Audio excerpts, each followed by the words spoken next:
प्रिय विद्यार्थियों, आज हम पाठ 8 का अध्ययन कर रहे हैं, जिसका शीर्षक है यह सबसे कठिन समय नहीं है। इसका शीर्षक क्या है? यह सबसे कठिन समय नहीं है। ये कविता है, इसकी कवयित्री हैं जया जादवानी जी। कवयित्री कौन है? जया जादवानी जी इसकी कवयित्री हैं। ठीक है। इस कविता के माध्यम से कवयित्री हमें क्या कर रही है? एक आशावादी दृष्टिकोण रखने के लिए कह रही हैं। क्या कहना चाह रही हैं? कि एक आशावादी दृष्टिकोण हमारे जीवन में होना चाहिए।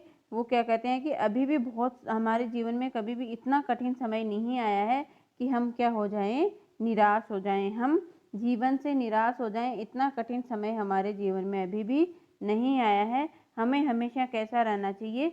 जीवन में आशावादी बन करके रहना चाहिए। इस कविता के माध्यम से कवयित्री कहना चाहती हैं। हम इस कविता को पढ़ते हैं। नहीं, यह सबसे कठिन समय नहीं, अभी भी दबा है चिड़िया की चोंच में तिनका, वह उड़ने की तैयारी में है, अभी भी झड़ती हुई पत्ती थामने को बैठा है हाथ एक, अभी भी स्टेशन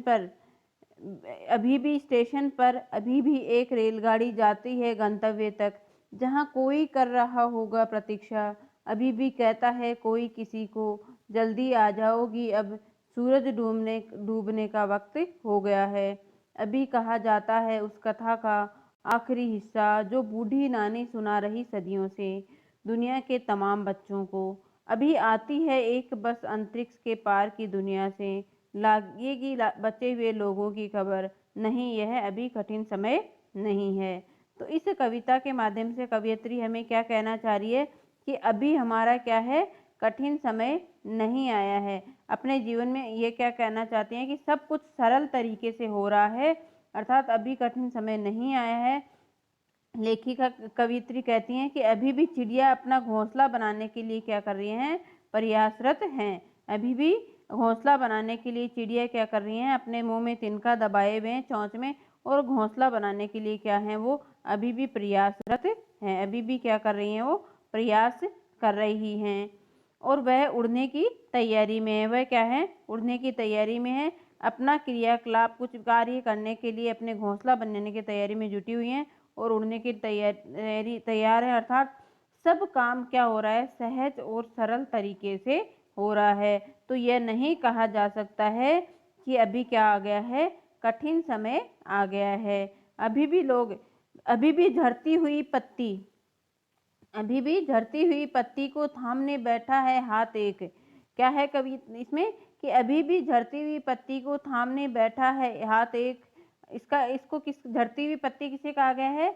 जो लोग जिनको मदद की जरूरत है, जो दुखी लोग हैं, बेबस लोग हैं, उन बेबस लोगों को थामने बैठा है एक हाथ में। उन बेबस लोगों की मदद करने के लिए भी अभी बहुत सारे लोग तैयार बैठे हुए हैं। दूसरों की मदद करने के लिए लोग तैयार रहते हैं। अर्थात गिरते हुए पत्तों को थामने के लिए भी कोई बैठा हुआ है। अभी भी क्या है? गिरते हुए पत्तों को थामने के लिए हाथ बैठे हुए हैं। अर्थात जो लोग दुखी हैं, जो बेबस हैं, वो लोग उन लोगों का हाथ थामने के लिए, उन लोगों की मदद करने के लोग अभी भी क्या हैं? तैयार रहते हैं। इसलिए अभी हमारे जीवन में सबसे कठिन समय नहीं आया है। अभी भी भीड़ है स्टेशन पर, अभी भी एक रेलगाड़ी जाती है गंतव्य तक, जहां कोई कर रहा प्रतीक्षा। तो इसमें क्या है कि अभी भी क्या हो रहा है? अभी भी लोग स्टेशन पर आते जाते रहते हैं, वहां पर भीड़ लगी रहती है।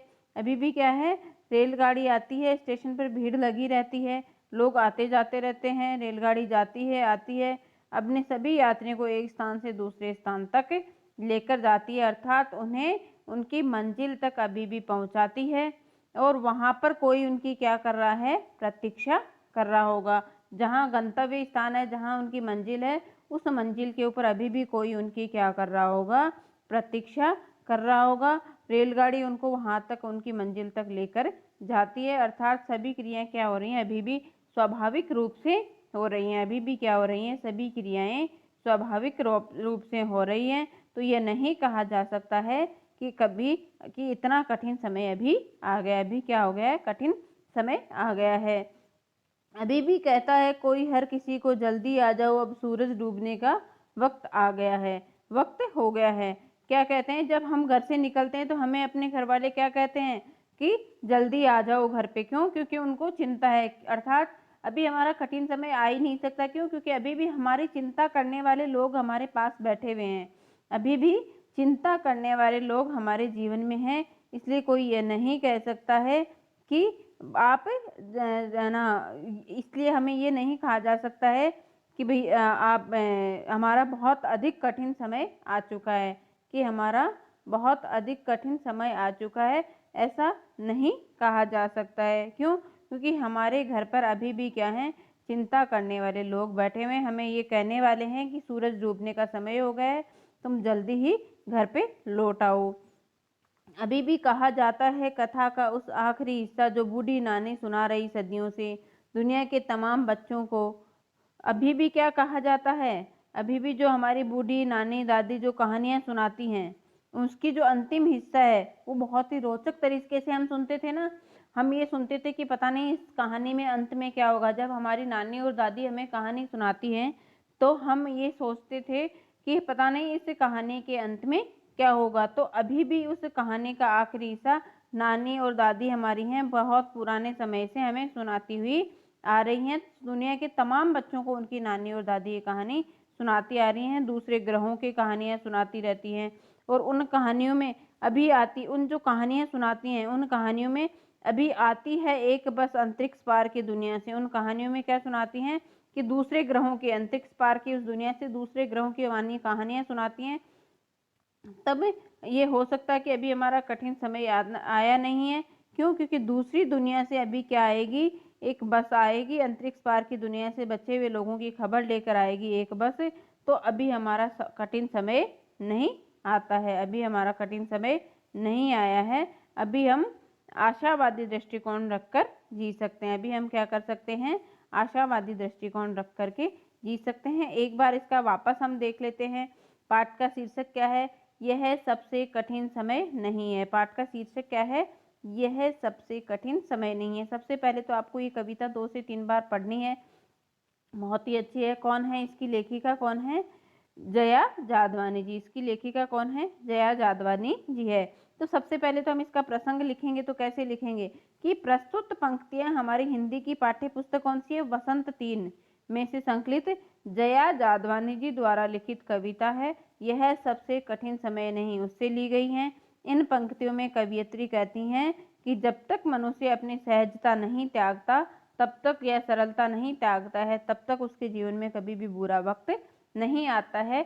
मनुष्य को हमेशा अपने जीवन में क्या करना चाहिए? आशावादी बने रहना चाहिए। ये हम क्या करते हैं, करेंगे इसमें प्रसंग लिखेंगे। ये हम इसमें क्या लिखेंगे? प्रसंग लिखेंगे। इसकी व्याख्या है कि कवियत्री क्या कहती है कि जब तक कोई किसी का इंतजार कर रहा है, अर्थात जब तक कोई किसी का इंतजार कर रहा होता है तब तक क्या है कि हमारा बुरा समय नहीं आया है। अर्थात इसकी क्या हो जाएगी कि आज चारों ओर अविश्वास फैला हुआ है, किंतु फिर भी अभी भी उनके मन में क्या है, एक आशा की किरण बची हुई है। कहती हैं कि अभी हमारा बुरा समय नहीं आया है। अभी चिड़िया ने अपना घोंसला बनाने के लिए क्या है, अभी भी तिनका बटोर रही है, वो रुकी नहीं है। अभी अभी भी पेड़ से टूटकर गिरने वाले पत्ती को थामने वाला हाथ बचा हुआ है। अर्थात लोगों की मदद करने वाले लोग अभी भी बचे हुए हैं। जो बेबस दुखी लोग हैं उनकी मदद करने वाले लोग अभी भी बचे हुए हैं। अभी भी स्टेशन की पर ट्रेन जो है उनको, यात्रियों को उनकी मंजिल तक पहुंचा रही है। और क्या कर रही हैं, उनकी मंजिल पर कोई उनका इंतजार कर रहा है, कोई उनकी चिंता करने वाला है। इसलिए अभी हमारा कठिन समय नहीं आ सकता है।